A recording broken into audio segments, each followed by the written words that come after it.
అయితే కేసీఆర్ కేటీఆర్ తోటి పాదయాత్ర చేపిస్తున్నాడు. కేటీఆర్ పాదయాత్ర చేయడానికి రెడీ అవుతున్నాడు. Point number 1. Point number 2, KCR ఇప్పుడు భారీ బహిరంగ సభకు బయటకు వస్తాడు. కాంగ్రెస్ ప్రభుత్వంలో 3 లక్షల కోట్ల రూపాయలు అప్పు చేసిరు, తెలంగాణ ప్రజలకు ఏం రాలేదు, ఏం కథ అని చెప్పి కేసీఆర్ ఖచ్చితంగా గవర్నమెంట్ని ఉద్దేశించి మాట్లాడతాడు. తర్వాత కేసీఆర్ బీఆర్ఎస్ పార్టీకి సంబంధించిన లీడర్లతో ఒక స్ట్రాటజీ ప్లే చేస్తున్నాడు. ఏంది? నియోజకవర్గాలలో తిరగండి, జిల్లాలలో తిరగండి, ఊర్లో తిరగండి, తిరిగి కాంగ్రెస్ అధికారంలోకి వచ్చిన తర్వాత ఏం జరిగింది, ఏం కథ అనేది ప్రజలకు చెప్పండి, ప్రజలకు వివరించండి. కాంగ్రెస్ ప్రభుత్వంలో రేవంత్ రెడ్డి ఎంత దుబారా ఖర్చు చేస్తున్నాడు, రేవంత్ రెడ్డి ఎన్ని అప్పులు చేసిండు, రేవంత్ రెడ్డి ఇప్పటిదాకా ఎందుకు ఇస్తలేడు, పథకాలు ఏందనేది జనాలకు ఎక్స్ప్లెయిన్ చేయమని కేసీఆర్ ఆల్రెడీ బీఆర్ఎస్ పార్టీ లీడర్లకు చెప్తే లీడర్లు ఆల్రెడీ గ్రౌండ్లో తిరుగుతురు, తిరిగి జనాలకు ఎక్స్ప్లెయిన్ చేస్తున్నారు. రేవంత్ రెడ్డి ఏం చేయలేదు, ఉత్తరే అంత లక్షల కోట్లు అప్పు చేసిండు, మొత్తం ఇల్లులు కట్టించుకుంటున్నారు, వాళ్ళు బంగ్లాలు కట్టించుకుంటూ తప్ప ప్రజలకు ఏం చేస్తలేరు అనేటటువంటి సంగతి ఊర్లో గ్రౌండ్ లెవెల్లో పోయింది. ఇప్పుడు చాలామంది గ్రౌండ్లో ఉన్నటువంటి కథ ఏంటంటే, పొద్దుగాల లేస్తే జనాలు కేసీఆర్ని కలవరిస్తారు, పొద్దుగాల లేస్తే జనాలు కేసీఆర్ని యాడ్ చేసుకుంటారు, కేసీఆర్ పేరే వినబడుతున్నది. ఇప్పుడు రేవంత్ రెడ్డి కనుక నెలకు పెన్షన్ గదే కేసీఆర్ ఇచ్చినట్టు 2500 రూపాయల పెన్షన్ అవుతుంది, 2016 రూపాయలు, 2016 రూపాయల పెన్షన్ వస్తుంది. కేసీఆర్ అప్పట్లో ఎంత అయితే ఇచ్చిండో రేవంత్ రెడ్డి కూడా గంతే ఇస్తున్నాడు. రేవంత్ రెడ్డి చెప్పింది ఏంది, 4000 రూపాయల పెన్షన్ ఇస్తాడు, ఆయన పెన్షన్ ఇచ్చింది లేదు, కథ లేదు. సేమ్ కేసీఆర్ ఎట్టయితే 2016 రూపాయల పెన్షన్, రేవంత్ అన్న కూడా గదే పెన్షన్ ఇస్తున్నాడు, దాంట్లో పెద్ద డిఫరెన్షియేషన్ లేదు. రేవంత్ రెడ్డి పెన్షన్ ఇచ్చినా కూడా ఊళ్ళో ముసలోళ్ళు వృద్ధులు వాళ్ళు ఉంటారు కదా, వాళ్ళు ఏం మాట్లాడుకుంటారు తెలుసా, లడ్డు కేసీఆర్ పైసలు పడ్డాయా, సుధీర్ కేసీఆర్ పైసలు పడ్డాయా అని మాట్లాడుకుంటారు తప్ప పెన్షన్ పైసలు వచ్చినాయా అని మాట్లాడుకునే పరిస్థితి లేదు. రేవంత్ రెడ్డి పైసలు ఇచ్చినా కూడా, రేవంత్ రెడ్డి ప్రభుత్వంలో పెన్షన్ వచ్చినా కూడా కేసీఆర్ పైసలని అంటున్నారు. అదే రేవంత్ రెడ్డి 4000 రూపాయల పెన్షన్ ఇస్తే చాలా మంది ఏమన్నది, రేవంత్ రెడ్డి పైసలు వచ్చినాయా, రేవంత్ రెడ్డి పైసలు వచ్చినాయని అనేది. కానీ అట్లా అంటలేరు, ఎందుకంటే కేసీఆర్ ఇచ్చినట్టే రేవంత్ రెడ్డి పైసలు ఇస్తుంది కాబట్టి ఇంకా కేసీఆర్ పేరే మారుమవుతుంది. ఆఖరికి రైతు బంధు వచ్చిందనుకో, రైతులు కూడా కేసీఆర్ పైసలు పడ్డాయా, రైతు బంధు కేసీఆర్ పైసలు పడ్డాయా అని అంటారు తప్ప కాంగ్రెస్ పైసలు వచ్చినాయా, రేవంత్ రెడ్డి పైసలు వచ్చినాయా అని చెప్పే పరిస్థితి లేదు. ఆఖరికి బతుకమ్మ చీరలు వచ్చినప్పుడు కూడా కేసీఆర్ చీరలు వచ్చినాయా, కేసీఆర్ చీరలు వచ్చినాయని అంటారు.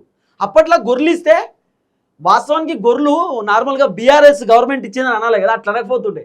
కేసీఆర్ గొర్రెలు అవి, కేసీఆర్ గొర్రెలు అంటుండే.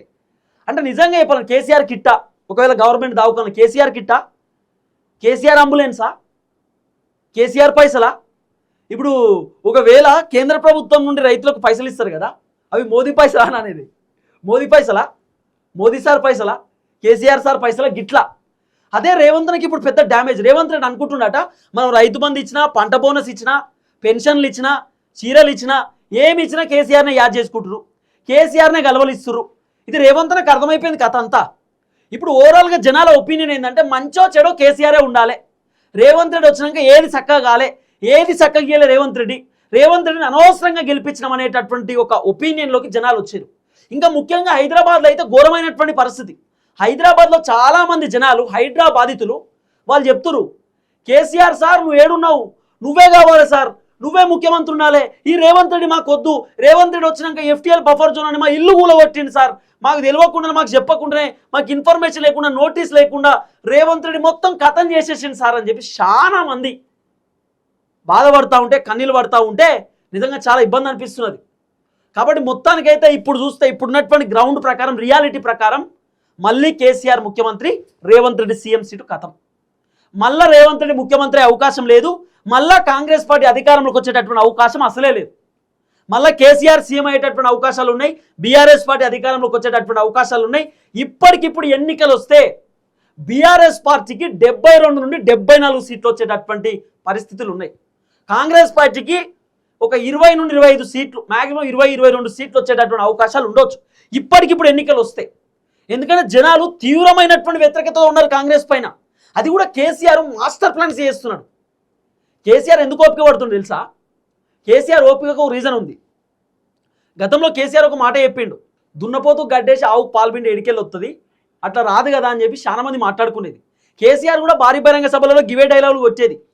కేసీఆర్ ఏమన్నాడు, కత్తి రేవంత్ రెడ్డి చేతులు పెట్టి యుద్ధం చేయమంటే నేను ఎట్లా చేస్తా, ఆ కత్తి ఏదో నా చేతులు ఇస్తే నేను యుద్ధం చేస్తా కదా అని కేసీఆర్ చెప్పిండు. కానీ ఈరోజు అదే జరుగుతుంది. కేసీఆర్ సార్ నువ్వు ఎక్కడున్నావు అని చెప్పి జనాలే కేసీఆర్ని పిలిచేటటువంటి పరిస్థితి వచ్చింది. కేసీఆర్ కూడా అదే కోరుకున్నాడు, ఖచ్చితంగా కాంగ్రెస్ అధికారంలోకి వచ్చిన తర్వాత నన్ను యాద్ చేసుకుంటారు, నన్ను కలవరిస్తారు, మా కేసీఆర్ సార్ని మేము అనవసరంగా ఓడగొట్టాం కదా అని మీరు బాధపడతారు. ఆ బాధపడే రోజు వస్తా చూడండి అని కేసీఆర్ చెప్పిండు. కేసీఆర్ చెప్పినట్టు ఇప్పుడు ఆ బాధపడే రోజులు వచ్చినాయి. రేవంత్ రెడ్డి అధికారంలోకి వచ్చిన తర్వాత దాదాపు సంవత్సరంలోనే విపరీతమైనటువంటి వ్యతిరేకత తెచ్చుకున్నాడు రేవంత్ రెడ్డి పైన ఉన్నటువంటి వ్యతిరేకత మొత్తం కూడా ఇప్పుడు కాంగ్రెస్కి పాజిటివ్ వస్తున్నటువంటి పరిస్థితి, ఐ మీన్ బీఆర్ఎస్కి పాజిటివ్ వస్తున్నటువంటి పరిస్థితి. కాంగ్రెస్ పైన ఉన్నటువంటి వ్యతిరేకత అలాగే రేవంత్ రెడ్డి పైన ఉన్నటువంటి వ్యతిరేకత మొత్తం కూడా బీఆర్ఎస్కు పాజిటివ్ అవుతుంది, కేసీఆర్ పాజిటివ్ అవుతుంది. మంచో చెడ కేసీఆర్ ఉన్నప్పుడే బాగుంటుండే, కేసీఆర్ ఉన్నప్పుడు అన్నీ వస్తుండే. రేవంత్ రెడ్డి వచ్చిన తర్వాత ఆగమాగం పరిస్థితి, ఏది చక్కగా చేస్తలేడు, ఏది చక్కగా ఇస్తలేడు.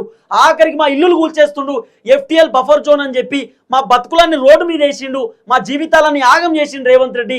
చీకటి కోణం అయిపోయింది మా జీవితం అంతా అని చెప్పి చాలా మంది జనాలు సఫర్ అవుతారు.